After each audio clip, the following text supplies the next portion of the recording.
Every month I'm giving away a prize courtesy of Asetek SimSports. This month we're giving away a pair of Asetek SimSports Invicta sim racing boots worth $100. Stick around to the end of the video to learn how to win. Hi folks, welcome back for another track guide. This week we are at Hungaroring. As always, we're in full race fuel, we're in normal racing conditions, and we're using the fixed setup. Hope it goes really well. Don't forget we'll be pulling the second of 3 winners from the hat for the Asetek SimSports Invicta sim racing boots competition. I'll be doing that at the end of this week, so watch out for that. Best of luck with your races. Let us know how you're getting on in the comments below, and hopefully I'll see you out there on the track. Cheers.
Okay, here I go with my breakdown of the 142.5 here at Hungaroring. I'm in the sprint setup. I've moved the brake bias all the way back to 50.7, so more towards the rear than the basic setup. We've got full race fuel.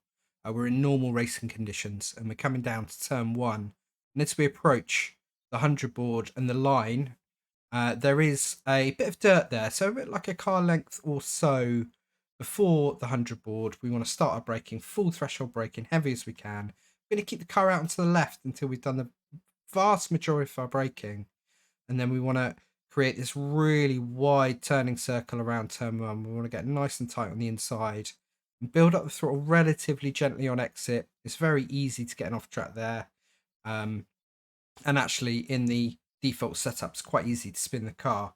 So we're coming up to turn 2, and just as the curve's about to start, you notice I've just started to gently tip the wheel into the left, and we're going to start braking. We're not going to brake too heavily. We're just going to extend the braking zone, and we're going to bring the car down to second, and you'll notice that I start aiming towards the inside curve quite early. So we're down to second, and we're kind of trying to come out of the brake as much as we can, and then about sort of mid apex, there's actually quite a prominent tyre mark that crosses the white line there. I kind of use that as my prompt to say, okay, pretty sure I can put the hammer down now. But you'll notice that we build it up relatively gently just to make sure that we're nice and clean. And then full throttle now. There's a little dirt trap in front of us, little dirt mark. We're going to use that as our guide to turn in, basically. We're obviously not coming off the throttle, but we need to turn in at the right time. Otherwise, easy off track here. It's quite surprisingly easy to misjudge that. I should imagine in traffic it would be more so. Here we are going to. I've worked my way up to 5th. You could hold 4th here. It pains me to run on the rev limiter, frankly.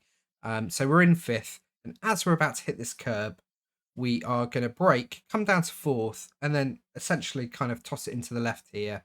But it's a short braking zone, and we're cutting the curb here, and we're already sort of gently back into gas.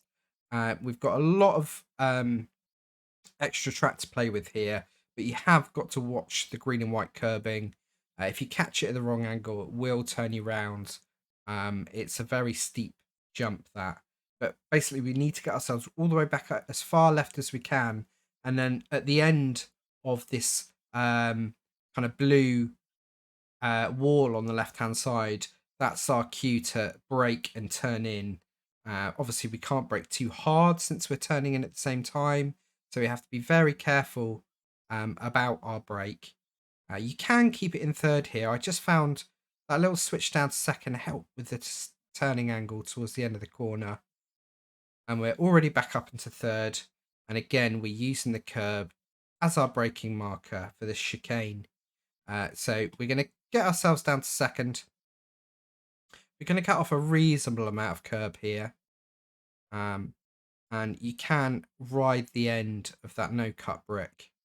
And then right when the Rolex post is starting, you'll notice I'm tipping the wheel and I'm starting to brake. We're going to brake very lightly into this inside curb. And we need to brake as little as we can and be patient on the throttle. We don't want to get too quickly on the throttle here because we do need the car all the way over to the left-hand side. So, and then we're immediately turning in and doing a very, very light trail brake to burn the speed off here. And then towards the end of the curb on the right, we're going to drop the throttle again. So easy to get slow down here. If you go too deep into this corner, it's too easy. Very tricky to do fast in the default setup. So we've kept the throttle down and we've taken that left. We do need to be on the left yet again. We're not going to drop a gear, but we're going to brake at the curb very, very briefly and then turn the car in very quickly.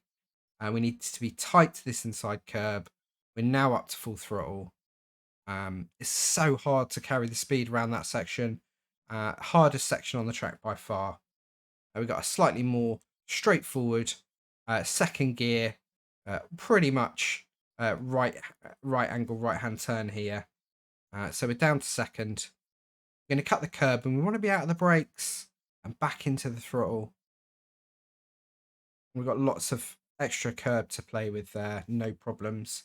So now by the hut, by the 22 hut, we've got a sweeping, quite a long left. We need to do some initial strong braking and then really rein it in. We want to be tight to the curb. Now I actually came down to 1st here, and to be honest, it was a bit of a mistake. I didn't mean to drop to 1st, but it didn't hurt. It did actually help me turn the car a little bit more. I got myself up to 2nd very quickly, just so as I didn't have too much traction trouble. And you can go all the way out onto this curb on the right-hand side here if you wish.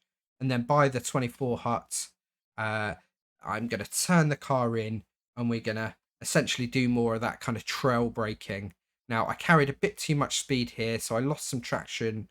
But by the time I was back into 2nd, we're well back onto the gas. We're nice and tight to the inside, which is what we need. And go all the way out onto the line.